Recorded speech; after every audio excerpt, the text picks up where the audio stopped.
दोस्तों, अगर आपने गुल्ली बुल्ली और जेसन का पार्ट नंबर फर्स्ट नहीं देखा है तो जरूर देख लें। लिंक आपको डिस्क्रिप्शन बॉक्स में मिल जाएगा। अब आगे की कहानी। जेसन की तलाश तो गुल्ली बुल्ली कर रहे हैं, लेकिन जेसन यहाँ किसी और को लहूलुहान कर रहा है। शायद इसने भी जेसन को पैसे देने से मना कर दिया। पता नहीं अंकल मारियो के साथ जेसन ने क्या किया होगा।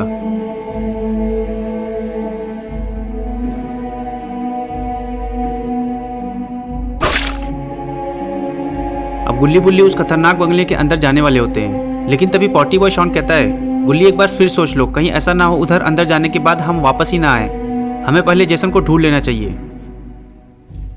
गुल्ली कहता है, शॉन ऐसा भी तो हो सकता है कि जेसन अंदर ही हो। बुल्ली कहता है, शॉन मैं और गुल्ली तो अंदर जा रहे हैं, तुम हमारे साथ आ रहे हो या नहीं। पॉटी बॉय शॉन सोचता है, वैसे भी बाहर रहकर क्या करूंगा, यहाँ तो और डर लगेगा, अंदर ही चला जाता हूँ। जैसे ही वो अंदर जाने वाले होते हैं तभी वहाँ खूनी जेसन आ जाता है। खूनी जेसन अभी अभी किसी को टपका कर आ रहा है। पता नहीं वो कौन था जिसे जेसन ने बहुत ही बुरी तरीके से मारा था।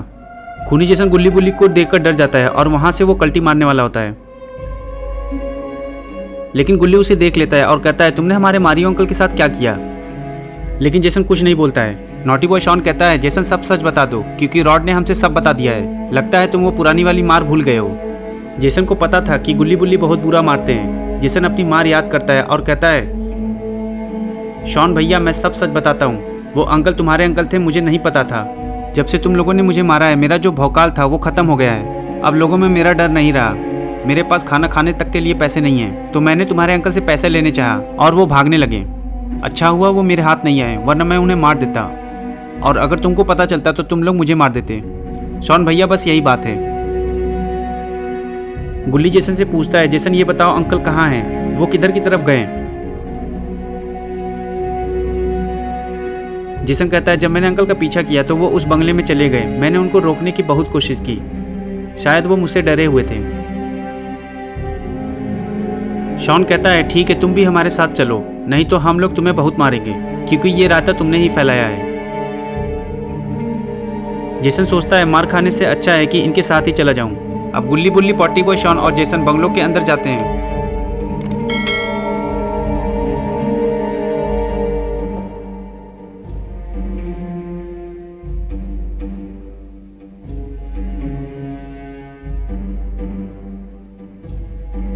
वहां काफी अंधेरा होता है।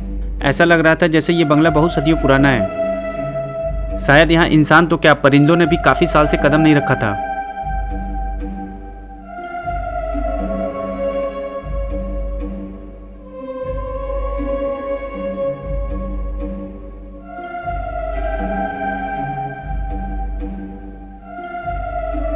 लगता है अंकल मारियो ने इस बंगले में आकर गुल्ली बुल्ली को बहुत बड़ी मुसीबत में डाल दिया है। गुल्ली बुल्ली, पॉटी बॉय शॉन और जेसन बंगले में थोड़ा आगे की तरफ जाते हैं तो गुल्ली जेसन से कहता है, जेसन तुम पहले जाओ और जाकर देखो कि आगे कोई खतरा तो नहीं है, क्योंकि तुम्हारे हाथों में ये छुरा है और यहाँ शैतान के जैसा दिखाई देने वाले सिर्फ तुम ही हो, तो पहले तुम्हें ही आगे जाना चाहिए। जेसन गुल्ली की बात मान लेता है और वो ऊपर की तरफ जाने लगता है।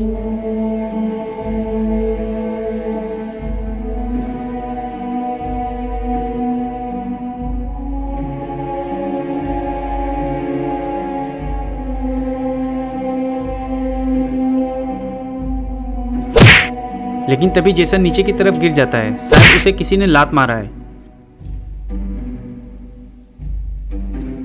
ये देख गुल्ली बुल्ली और पॉटी बॉय शॉन जेसन की तरफ भागने लगते हैं। गुल्ली बुल्ली जेसन को उठाने की कोशिश करते हैं, लेकिन जेसन कुछ नहीं बोलता है।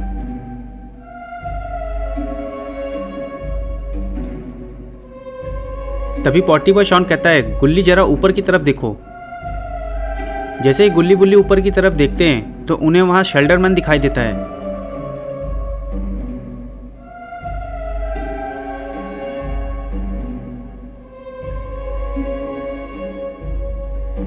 शेल्डरमैन को देखकर गुल्ली बुल्ली बहुत तेजी से भागने लगते हैं।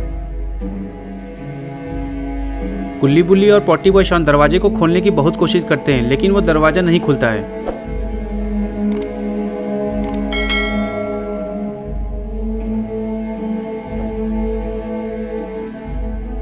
अब गुल्ली बुल्ली फंस चुके हैं, क्योंकि शेल्डरमैन भी उनके पीछे आ रहा है। शेल्डरमैन उनके पास आ जाता है और शेल्डरमैन कहता है, तुम लोग कौन हो और यहाँ क्यों आए हो? एक बार जो इस बंगले में आ गया वो वापस नहीं जा सकता। अब तुम सब की सब मारे जाओगे। तुम में से कोई नहीं बचेगा। मैं सबको मार कर खा जाऊंगा। ये सुनकर गुल्ली बुल्ली और पॉटी बॉय शॉन डर जाते हैं। गुल्ली कहता है, हम लोग अपने मारियो अंकल को ढूंढ रहे हैं। वो इसी बंगले में आए हैं। हम तो बस उन्हें लेकर चले जाएंगे। एक बार जो इस बंगले में आ गया वो मेरी मर्जी के बगैर वापस नहीं जा सकता। और तुम लोग ये सोच रहे हो कि तुम लोग अपने अंकल को यहाँ से ले जाओगे।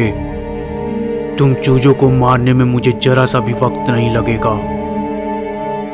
पॉटी बॉय शॉन कहता है, भूत अंकल ऐसा नहीं है। हमें नहीं पता था कि आप यहाँ रहते हो। अगर हमें पहले पता होता तो हम यहाँ कभी नहीं आते। शेल्डरमैन गुस्सा हो जाता है और वो पॉटी बॉय शॉन को उसकी गर्दन से पकड़कर उठा देता है। जब तक बोलने को ना कहा जाए तब तक मत बोलना, वरना तुम्हारी मुंडी अलग कर दूंगा।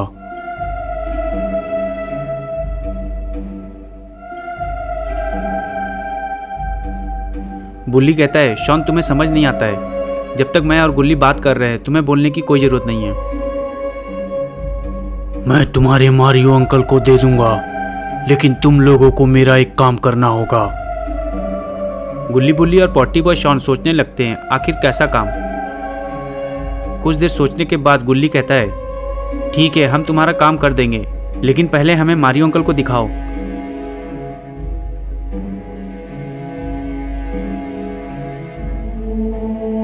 मैंने तुम्हारे मारियो अंकल को मुर्गा बना दिया है, लेकिन तुम लोग चाहो तो तुम्हारे अंकल पहले के जैसे हो सकते हैं। उसके लिए तुम्हें मुझे 7 दिन तक 7 जिंदा बकरे ला कर देने होंगे।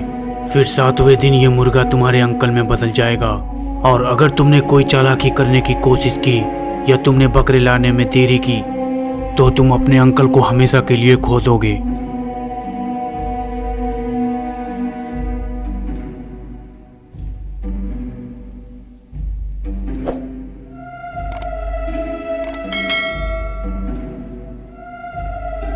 अब तुम लोग यहाँ से जल्दी जाओ, इससे पहले कि मेरा मन बदल जाए और मैं तुम सबको अभी यहीं पे मार दूं। दोस्तों, गुल्ली बुल्ली और पॉटी बॉय शॉन अब अंकल को लेकर कहाँ जाएंगे? क्या गुल्ली बुल्ली और पॉटी बॉय शॉन उस मुर्गे को लेकर बाबा के पास जाएंगे? क्या बाबा मारियो अंकल को सही कर पाएंगे? आगे की कहानी अगले भाग में देखेंगे। तो अगर आपको गुल्ली बुल्ली की ऐसी ही न्यू स्टोरी देखनी है तो चैनल को जरूर सब्सक्राइब कर ले और ऑल नोटिफिकेशन दबाना ना भूलें।